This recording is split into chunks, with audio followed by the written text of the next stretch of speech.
j'ai brûlé une fois.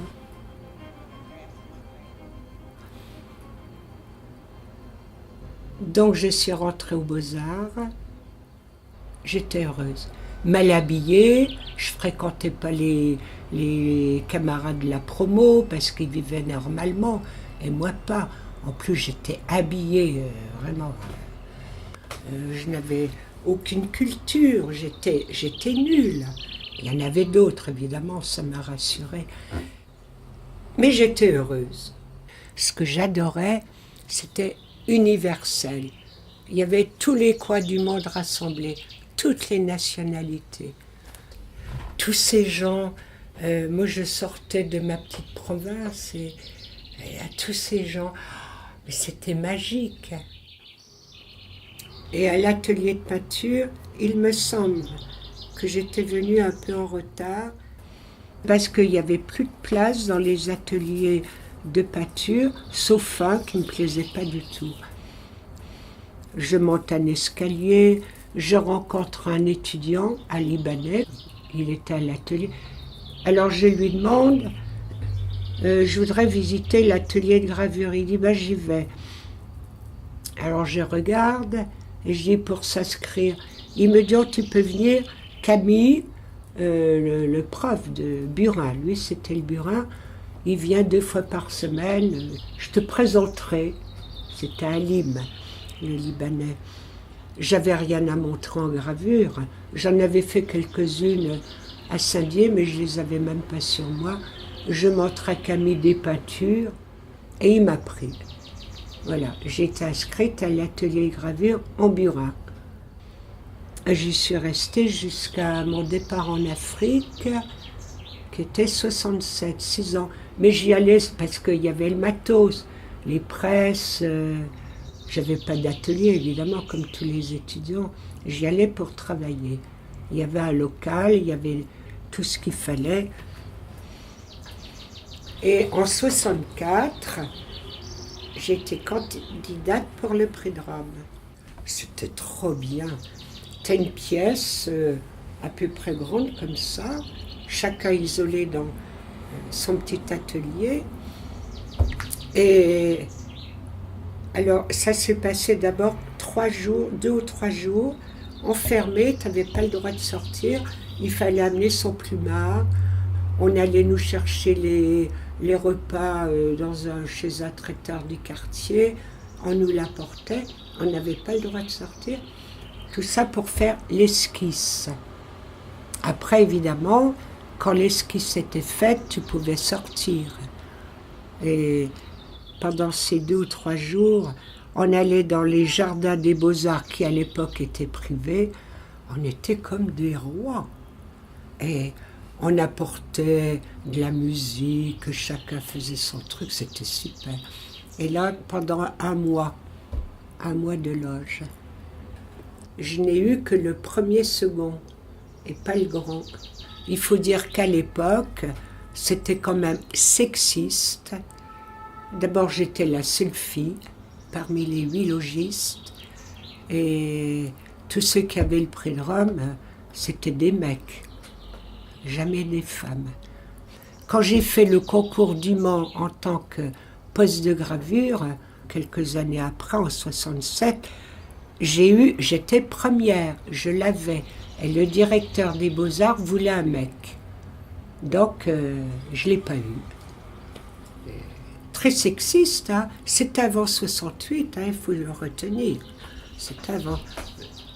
Sans compter que ça s'est arrangé petit à petit, mais c'est toujours un peu sexiste. Mais un peu moins. Mais tu te rends compte, me refuser le poste parce que j'avais pas de quéquette. Non mais on rigole. Hein. Il n'y avait pas beaucoup de nanas. Hein. Après, il y en a eu. Après, je sais qu'en sculpture, il y en a eu, mais pas le Grand Prix, le premier, second. Et en gravure aussi, quelques années après, ça a été une fille. Mais on ne peut pas dire que parce que j'étais une femme, je ne l'ai pas eu. Au Mans, oui. Quand j'ai passé le concours, là, sans objection, c'était net. Il me l'a dit. Il voulait un mec. Là, pour le prix de Rome, je pense que celui qui a eu le prix de Rome, son œuvre était mieux que la mienne. Voilà, il faut être objectif. Puis je vais dire, hein, je m'en foutais complètement. Complètement.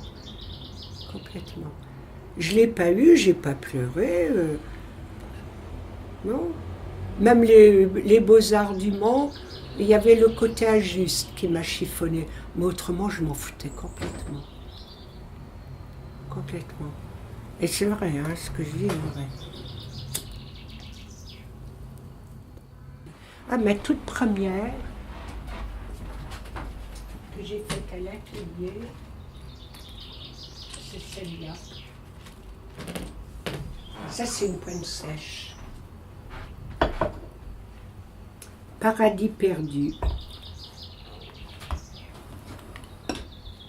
Alors, ces deux enfants qui s'éveillent, qui sortent un peu du monde de l'enfance, et leur paradis, tu vois, ça suggère des marionnettes, des jeux de construction. Et ce qui est incroyable, c'est que un an après, en feuilletant un livre de Paul Klee, je vois, je crois que c'était celle-là, oui, un visage d'enfant avec un seul œil. Et je le dis à quelqu'un, il dit « Oh ben évidemment, tu t'es inspiré ». Je dis « Non, je ne la connaissais pas. C'était un dessin de Paul Klee ». Et ça a été ma première gravure. Ça, c'est une pointe sèche. Et la plaque a été aciérée. Parce que tu vois, les traits, ils sont très fins. Ça, c'est ma première, et c'est une de mes préférées. Je ne sais pas si je pourrai encore en tirer. Peut-être, je ne sais pas. C'est tellement fin que... Ça, j'ai même pas le numéro. EA. Ouais, ça doit être une des premières. Sur un papier un peu beige, comme tu peux voir. Ou alors il s'est bruni avec le temps. Hein. Ça va.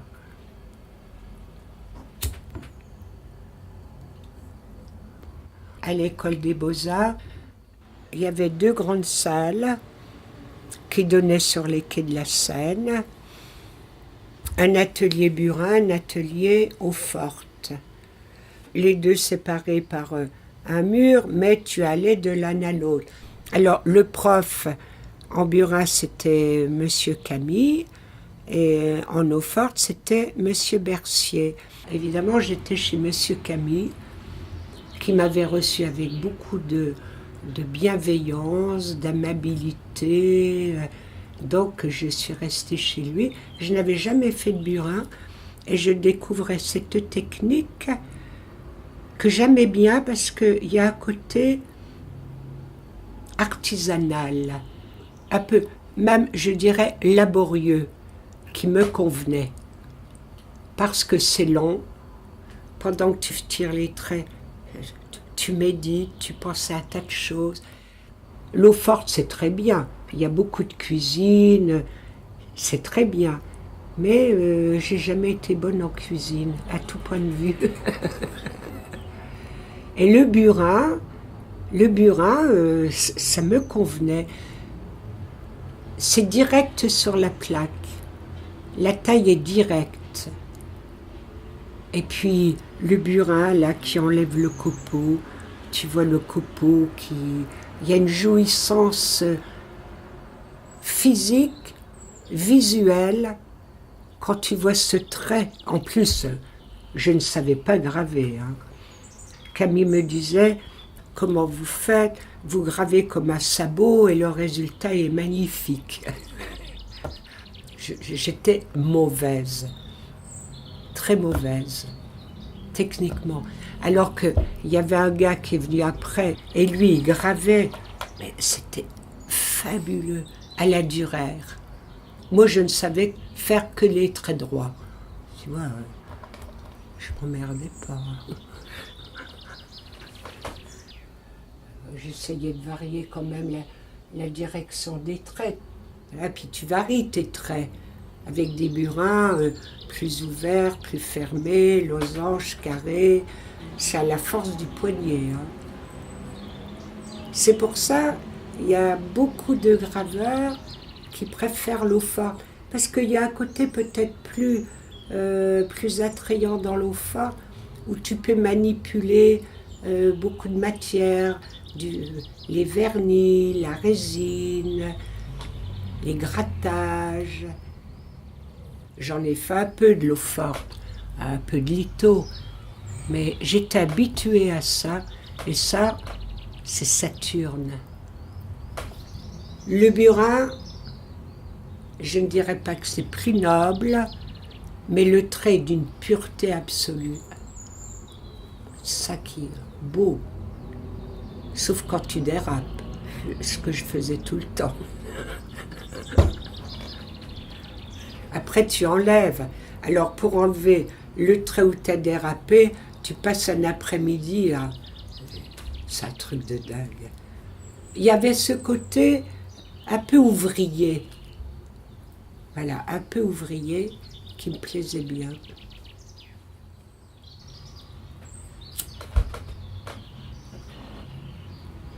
Oui, un petit peu, pas routinier, ou alors la routine du bon ouvrier, même si j'étais pas une bonne ouvrière. J'aimais bien, voilà, j'aimais bien faire du bureau. Là, c'était calme, ça donnait sur les quais de la Seine, épatant. J'ai fait des dessins de l'atelier. Il y avait une fenêtre dans l'atelier et derrière des échafaudages, un jeu de lignes. Ah, qu'est-ce que c'était beau. J'ai fait un dessin et après tu arrangeais en gravure. Le motif gravé était toujours à l'envers.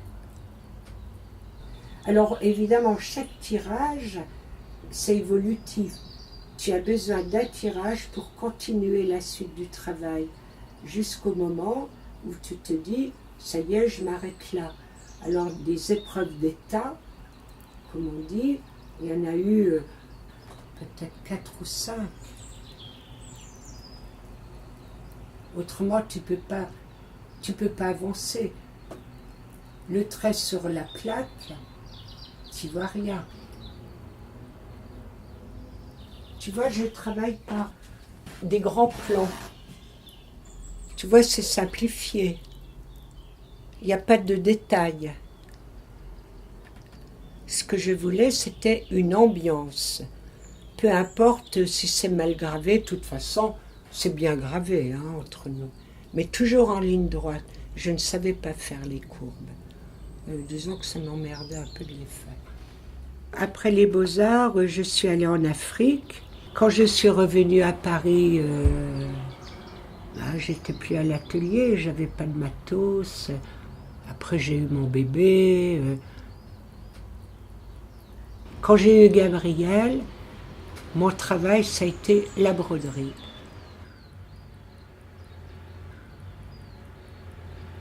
Quand j'étais chez mes parents, on avait des champs, on plantait des pommes de terre. Et puis alors ma mère, c'était pas un lopin de 3 mètres carrés, hein, un grand champ. Alors attaquer pour l'arrachage de pommes de terre, plan par plan, c'était long. La gravure, trait par trait, c'était long. La broderie, point par point, c'était long. Et Gabriel me dit, il y a un lien entre les 3. C'était pas bête. Et c'est vrai.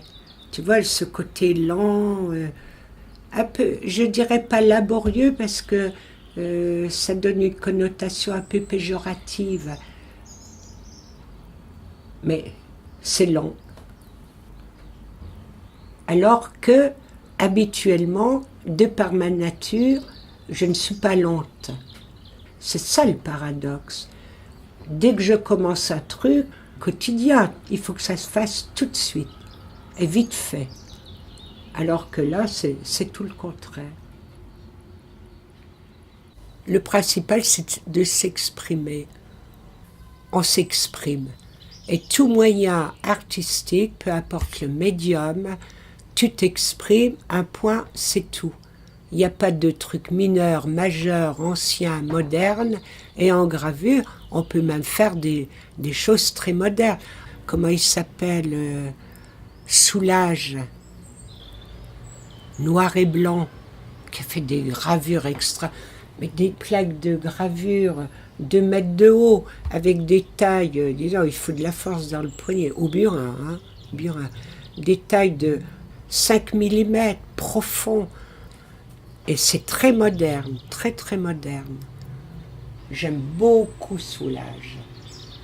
On peut dire que c'est mon préféré, parce qu'en même temps, il y a la technique de la gravure, enfin du burin, et en même temps, un résultat extrêmement épuré, je dirais propre, noble. Ça, c'est le burin, c'est noble, c'est extraordinaire d'être devant la gravure et devant le cuivre gravé, les deux. Le cuivre gravé, c'est déjà quelque chose visuellement d'extraordinaire. Et quand tu vois le résultat sur papier, tu comprends. Mais Soulage, c'est extraordinaire. Oh, attends, il y en a un, c'est Goya, sapristi. Goya, extraordinaire. Ce que j'aime chez Goya, d'abord les thèmes, les désastres de la guerre, les caprices, ça témoigne son temps.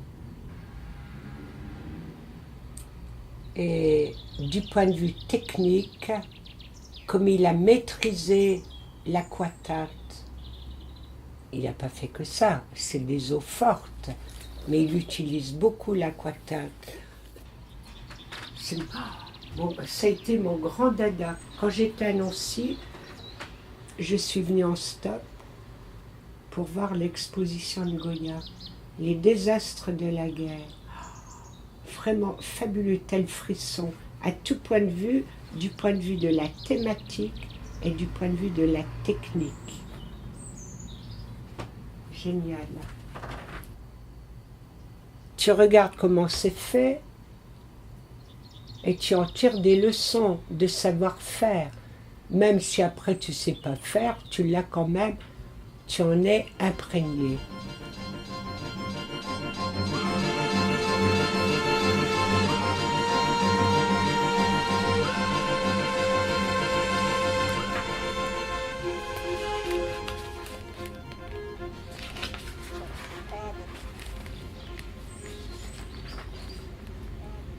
Ah ben voilà. Tout est déjà créé quand tu nais.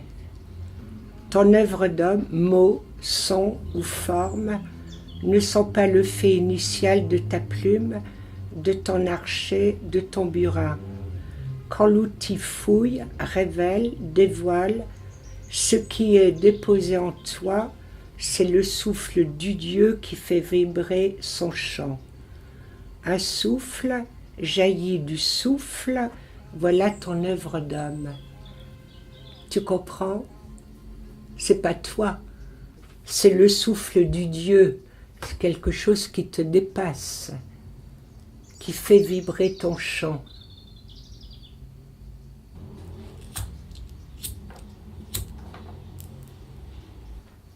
En fait, tout est déjà créé quand tu nais. C'est tellement vrai. Ton œuvre d'homme, mots, sons ou formes, ne sont pas le fait initial de ta plume, de ton archet, de ton burin. C'est déjà là. Quand l'outil fouille, révèle, dévoile, ce qui est déposé en toi, c'est le souffle du Dieu qui fait vibrer son chant. Quand je dis du Dieu, t'as compris, hein? Ce qui te dépasse, ce qui est déjà, ce qui est déjà. On n'invente rien. C'est là.